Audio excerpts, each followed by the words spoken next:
Good day, class. As we start our discussion on ADA 323, which is architectural data analysis, it's important that we have a clear grasp of research, a clear overview of what research is all about and its application to the field of architecture.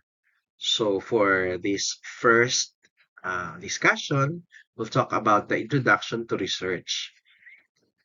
Architecture is more than just building walls and roofs. It is both art and science. Art in shaping human experience, and science in solving spatial and environmental problems. So dito pumapasok yung research. Research is the quiet engine behind every innovative design. No? Kumbaga sa sasakyan, ito yung nagpapatakbo ng sasakyan para patuloy na magkakaroon ng innovation sa architecture. It asks the question na hindi kayang sagutin ng intuition lang. How do spaces affect behavior? How can materials respond to climate? Why do certain urban forms thrive while others fail? Research as the backbone of architecture. Because without research, architect risks becoming guesswork. So, hindi pwedeng hula-hula lang. No? Maganda ang design mo, beautiful, yes, pero blind to performance, sustainability, and even human needs. So, with research, design becomes evidence-based and responsible. So, sabi nga, kung walang research, baka ang bahay mo maganda nga sa Instagram, pero mainit, mahal ang kuryente, at lalong hindi pwedeng tirahan. So the following are the learning outcomes for this discussion. We will define research and explain its purpose and importance in architecture, distinguish architectural research from general research. We will recognize why research matters in architectural practice, identify and classify different types of research in architecture. We will also explain the role of research in guiding design decisions and professional practice.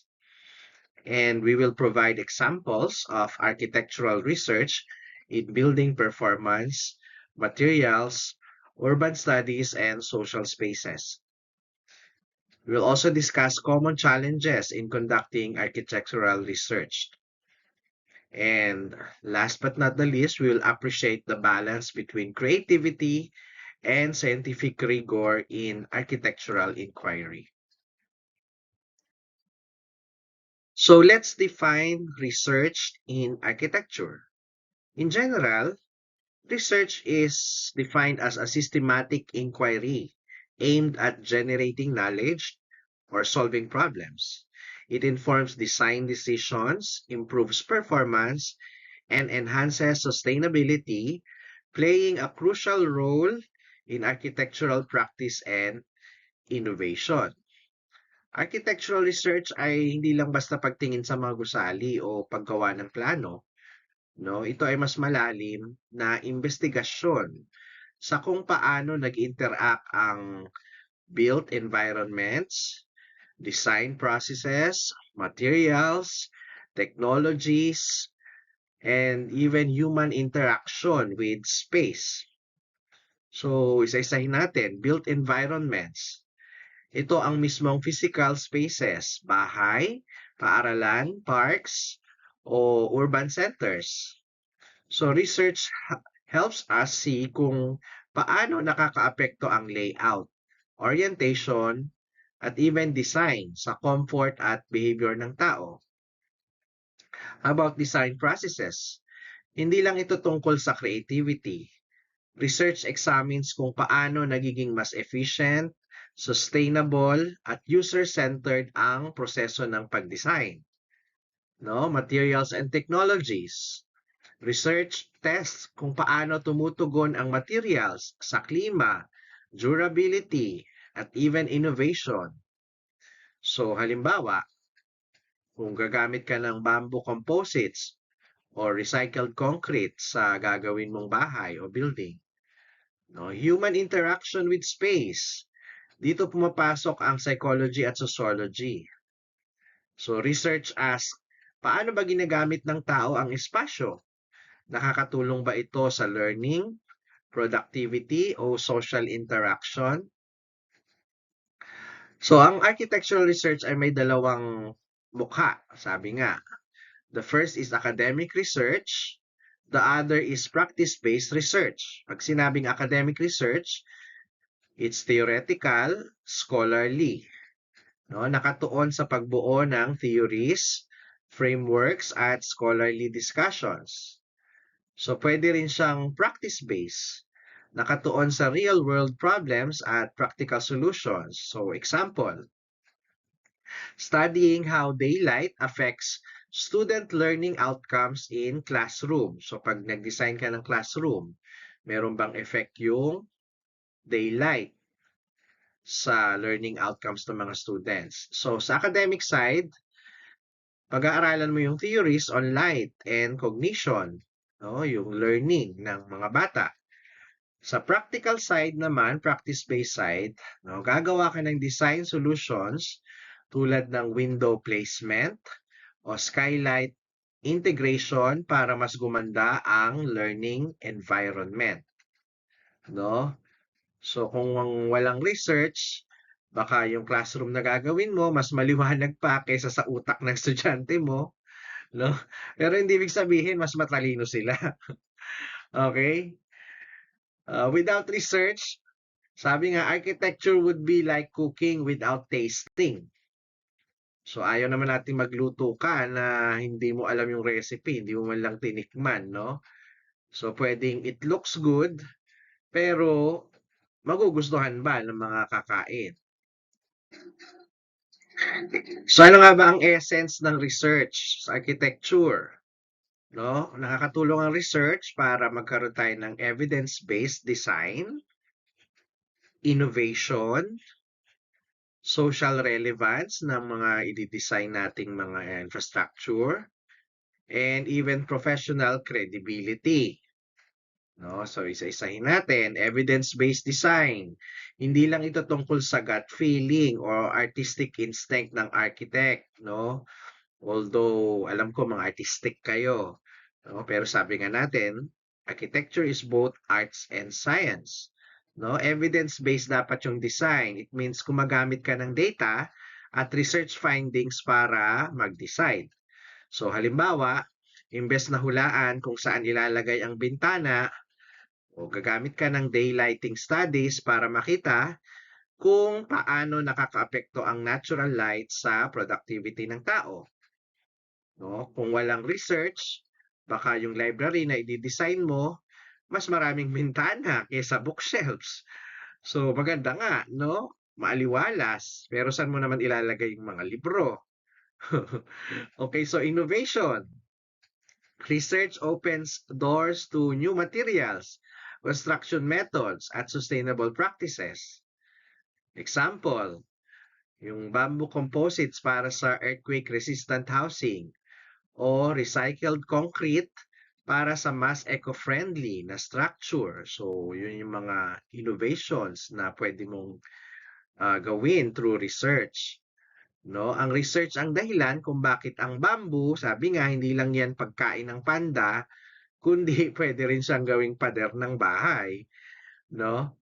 So in terms of social relevance, architecture research addresses real-world problems tulad ng housing shortages, climate change, at urbanization. So halimbawa, pag-aaral kung paano makakatulong ang passive cooling sa tropical housing para mas accessible at sustainable ang tirahan, no? Kasi kung hindi mo pinag-aralan, lalo na kung nasa tropical country ka, kung walang research, baka yung bahay mo parang oven. Mainit sa umaga, mas mainit pa sa gabi. No? Professional credibility. Architects gain authority when their designs are backed by research. Clients and communities trust designs na may ebidensya at data.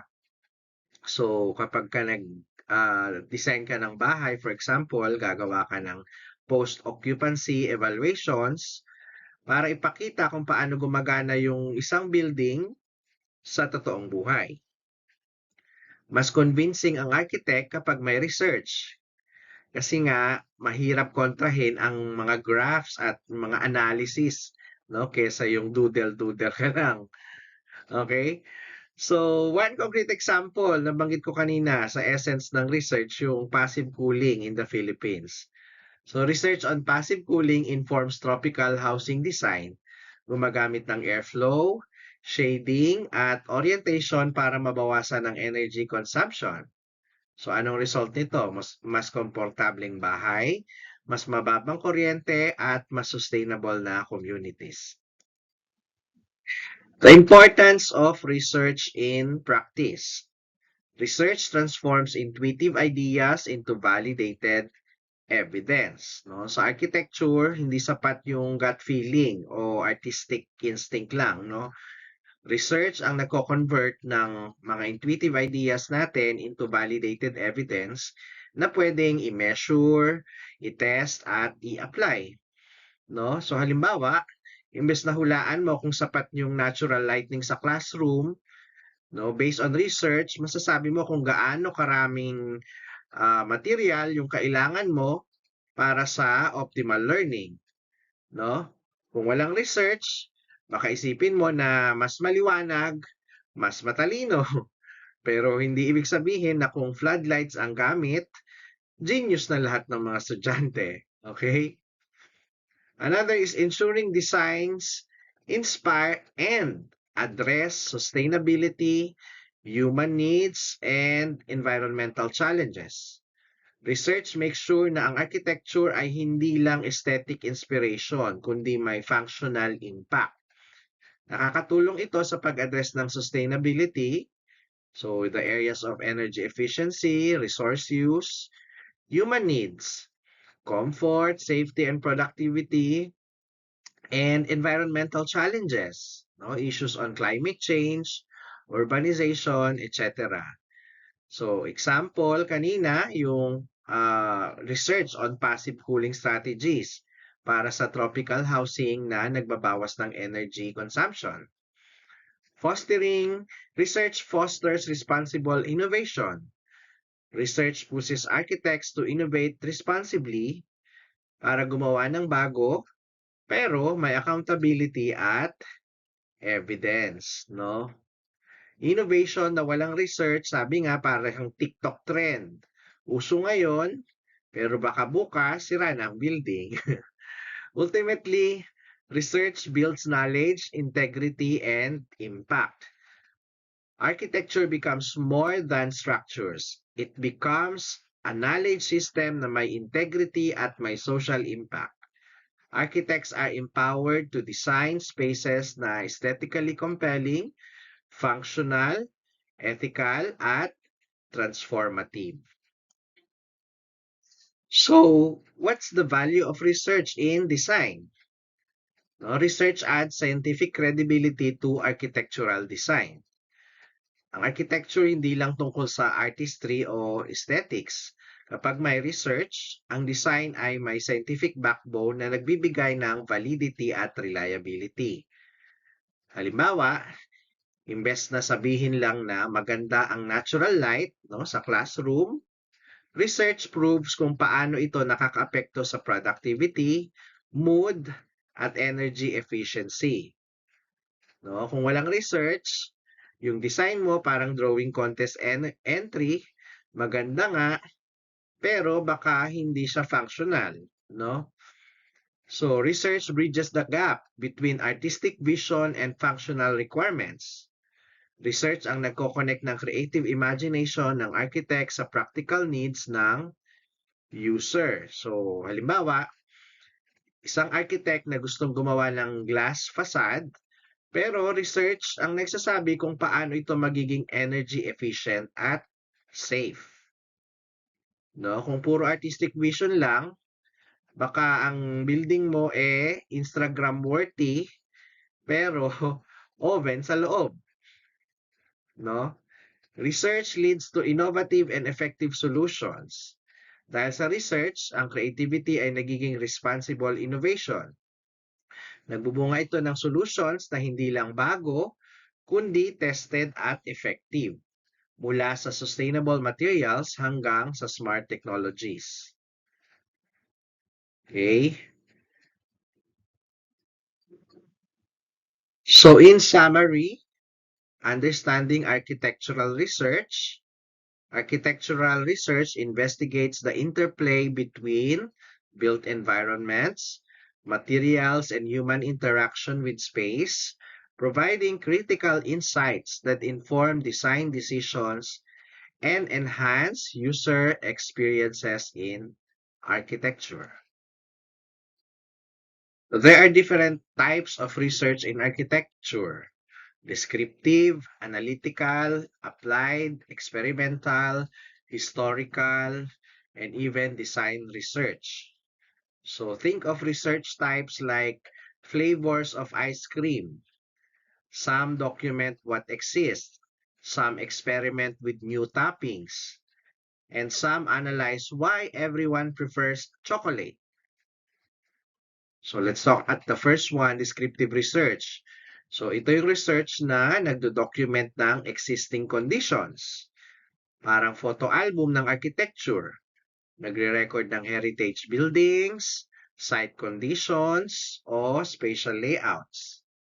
So halimbawa, heritage building surveys sa Pampanga, ililista mo yung mga structural details at cultural value. Kung walang descriptive research, o baka yung heritage building mo, ma-describe mo lang siya, lumang bahay na may bubong, no? Very generic, no? Analytical research. Nakatuon ito sa cause and effect relationships. Tinitingnan kung paano nakakaapekto ang isang factor sa iba.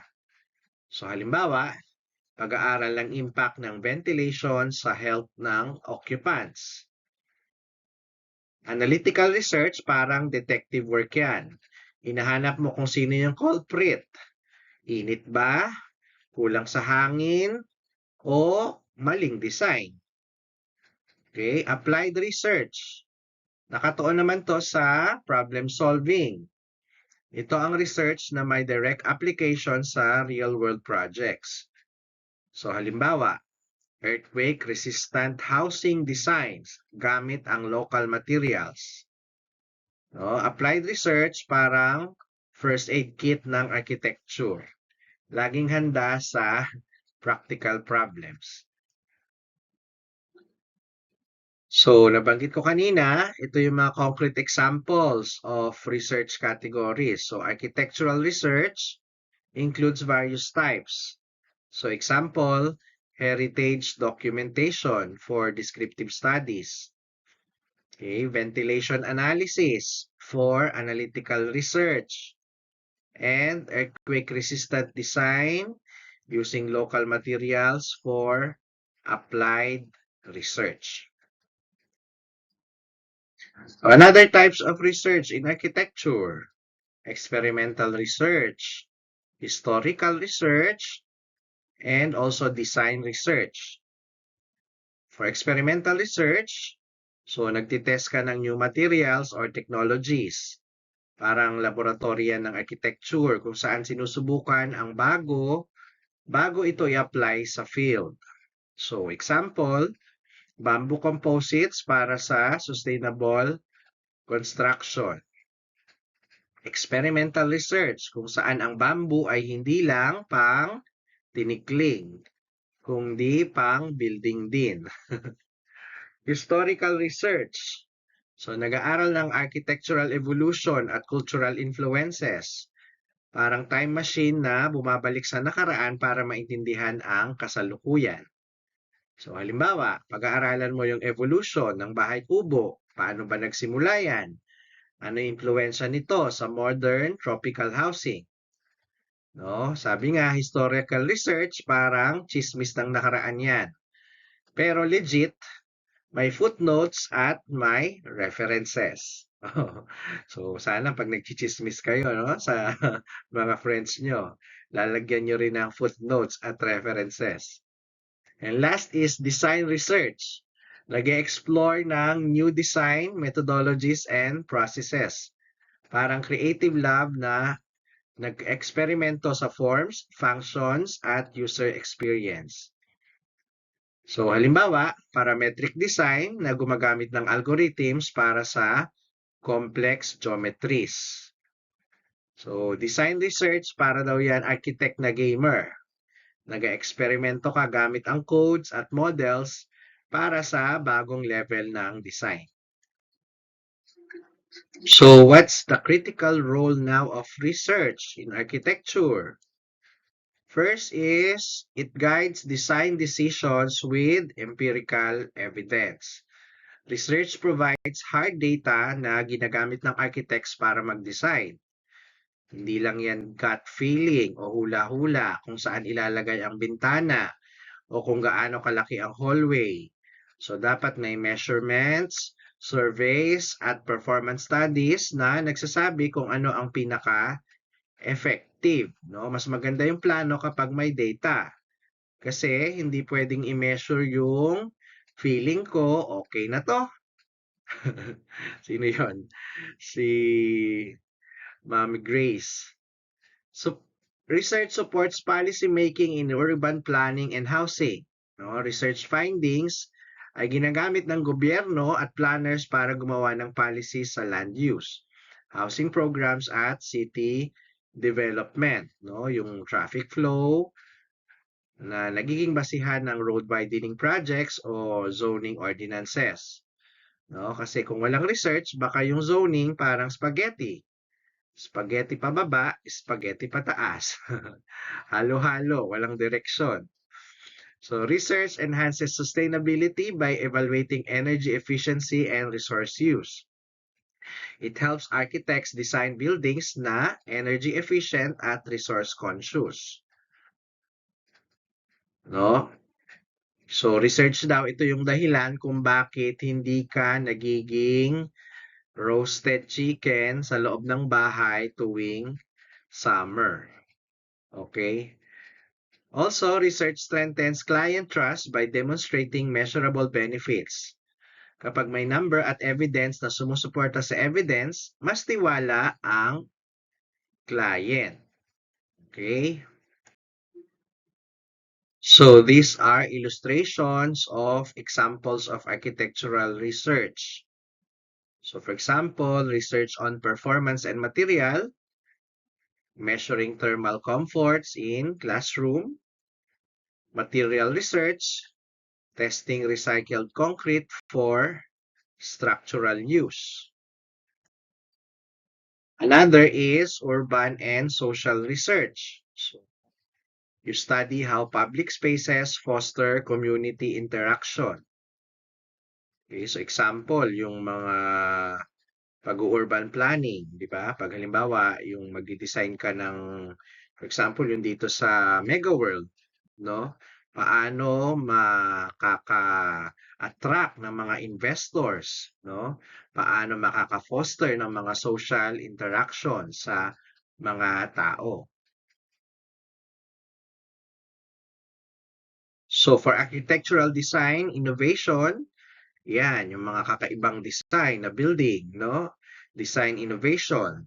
You explore parametric design for complex geometries. So what are the challenges in architectural research? Architectural research faces significant obstacles, including interdisciplinary complexity, difficulty in data collection, and limited resources, all of which can hinder effective inquiry and innovation within the field. So the first is interdisciplinary complexity. Architectural research ay hindi lang tungkol sa design. Kailangan din ng kaalaman sa engineering, sociology, at environmental science. So kapag walang nag-aaral ng ventilation, hindi lang ito tungkol sa aesthetics ng bintana, kung hindi pati airflow mechanics at health impacts. Parang architect na may multiple personalities. Half engineer, half sociologist, half environmental scientist, at oo, kulang-kulang sa tulog. Another challenge is data collection difficulties.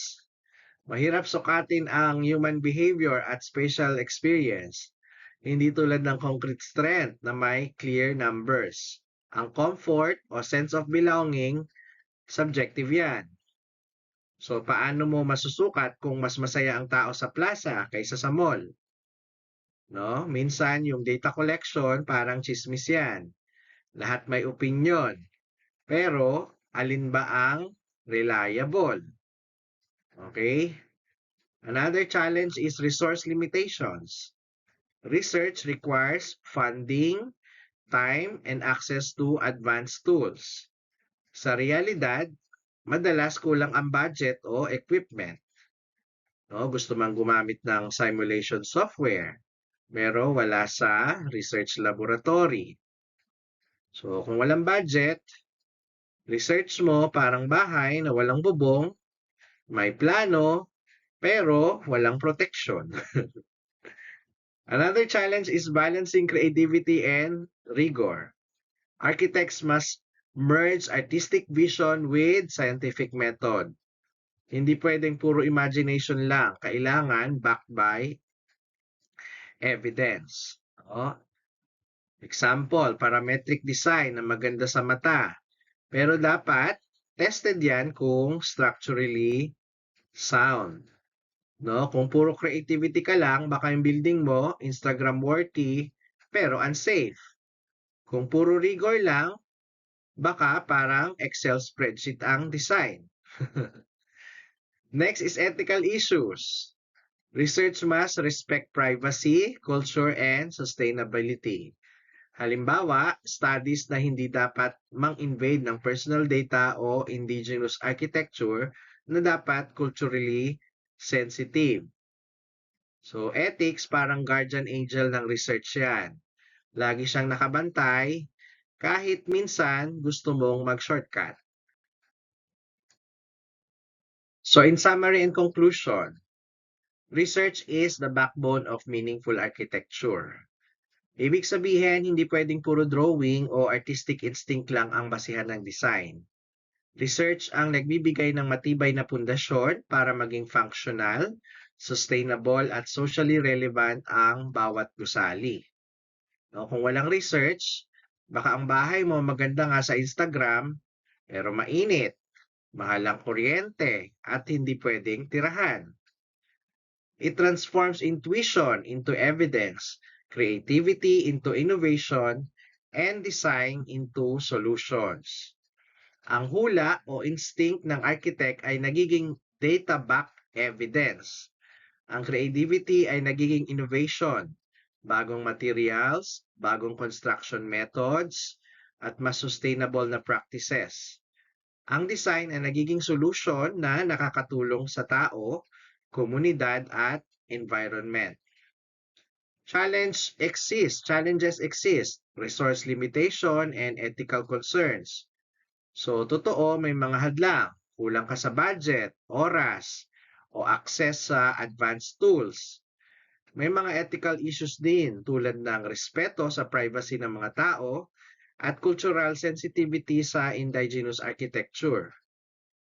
Pero kahit may challenges, research equips architects with tools to design responsibly and sustainably. Ultimately, research ensures architecture is not just about structures. Hindi lang ito tungkol sa pagtayo ng pader at bubong. Research builds knowledge, integrity, and impact. Architects become empowered to create spaces na hindi lang maganda tingnan, kung hindi dapat functional, ethical, at transformative para sa society. So with that, thank you very much. Let's always remember, research is key to impactful design.